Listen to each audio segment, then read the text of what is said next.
doors that may not be ready to close. Let's look at what a clearance in a case like this actually means. Procedurally, legally, forensically, a clearance is not an exoneration. It is a determination made at a specific point in time based on the evidence available at that point that there is insufficient basis to maintain a particular individual as a suspect or person of interest. That is a threshold determination. It is calibrated to what investigators have in hand, not to what the science will eventually show. And here's what we know about the state of the evidence when the clearance was issued. The DNA collected from inside Nancy Guthrie's home contained genetic material from more than one person. The samples were described by investigators as challenging, mixed profiles that are significantly harder to analyze than clean, single-source DNA.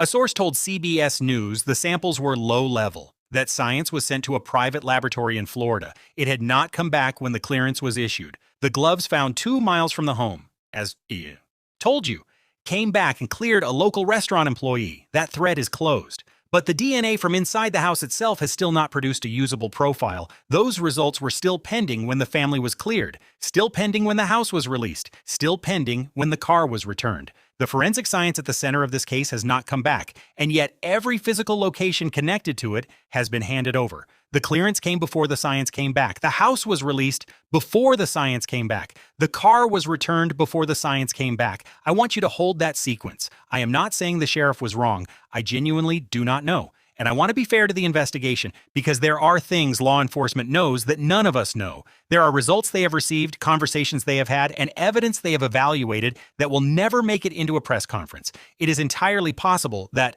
the science, when it comes back, confirms the clearance completely. But here is the piece of this I cannot reconcile. If the family was cleared, truly, fully, irrevocably cleared, why did it take 32 days to return the car? That is not a rhetorical question. That is a genuine investigative question. Because if you have cleared a family as suspects and that clearance is based on solid, completed forensic analysis, then you return their property promptly. That is the logical sequence. Cleared people get their cars back quickly. The car was not returned for 32 days. And when it was returned, the house had already been given back. The crime scene first, the vehicle second, both while the house DNA sat in a Florida lab. That gap, the distance between a public clearance statement, a released crime scene, a returned vehicle, and a forensic result that has still not arrived, is exactly where the questions in this case live. Now, there is one more piece of this I need to show you, and this is what I have been holding back since we started, the element that connects the vehicle to the house